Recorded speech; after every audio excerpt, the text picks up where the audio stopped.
आता मेट्रो शहरातल्या महत्त्वाच्या बातम्या metro superfast.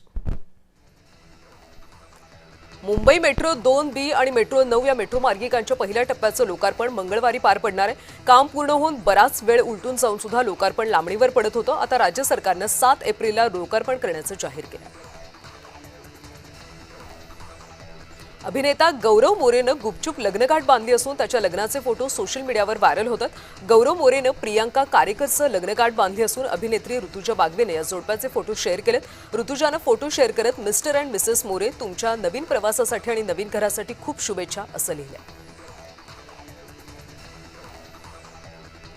Maharashtra boxing association तर्फे आयोजित अंडर 17 राष्ट्रीय बॉक्सिंग स्पर्धेला नागपूरमध्ये सुरुवात झाली।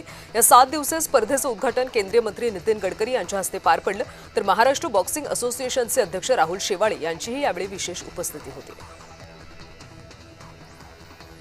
नाशिकमध्ये आयोजित संत संमेलनाला मुख्यमंत्री देवेंद्र फडणवीस उपस्थित होते। तसंच फडणवीसांच्या उपस्थितीमध्ये सिंहस्थ कुंभमेळ्याच्या पार्श्वभूमीवर सुद्धा महत्त्वपूर्ण बैठक पार पडली। भारताचे माजी उपपंतप्रधान तथा दलित समाजाचे नेते म्हणून गौरवले गेलेले बाबू जगजीवन राम यांची 5 एप्रिल हा जन्मदिवस, त्यांची 118वी जयंती राष्ट्रसंत रविदास समाज प्रबोधन मंडळ महाराष्ट्र आणि पद्मश्री अण्णासाहेब जाधव भारतीय समाजोन्नती मंडळ यांच्या संयुक्त विद्यमानं भिवंडी शहरातल्या संस्थेच्या सभागृह इथं साजरी करण्यात आली। Tennis cricket sports federation of इंडियाच्या वतीनं ठाण्याच्या दादोजी कोंडदेव स्टेडियम इथं आयोजित केलेल्या प्रेसिडेंट कप इंडिया 2026 या देशव्यापी टेनिस क्रिकेट स्पर्धेला अभिनेता सुनील शेट्टी यानं भेट दिली। दरम्यान सुनील शेट्टीनं क्रिकेट खेळण्याचा देखील आनंद लुटला। गोरेगाव पश्चिममधल्या मृणालताई गोरे उड्डाणपुलाच्या विस्तारित कामाला गती मिळाली असून पावसाळ्या आजच्या आधी पुलाचं काम पूर्ण होऊन वाहन चालकांसाठी खुलं करण्याचं नियोजन मुंबई महापालिका करते। त्यामुळे नागरिकांना ट्रॅफिकचा सामना करावा लागणार नसून 20 मिनिटात नागरिकांचा प्रवास होणार।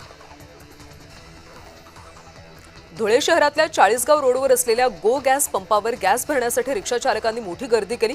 काही दिवसांपूर्वी 70 ते 80 रुपये प्रति किलोग्राम मिळणारा गॅस आता 185 ते 190 रुपये प्रति किलोग्राम दराने मिळत असल्याने रिक्षा चालकांनी आता संताप व्यक्त केला।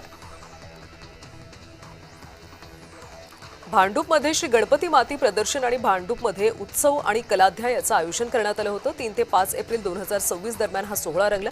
या प्रदर्शनात सुप्रसिद्ध कलाकारांचं मार्गदर्शन आणि चित्रकला स्पर्धेचं आयोजन करण्यात आलं होतं।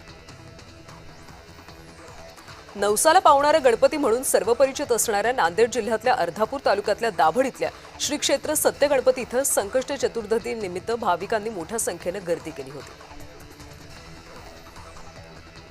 संगीत साधक प्राध्यापिका दीपश्री पाटील यांनी सलग 81 स्वर रचित बंदिशींचं सादरीकरण करत विक्रम प्रस्थापित केला।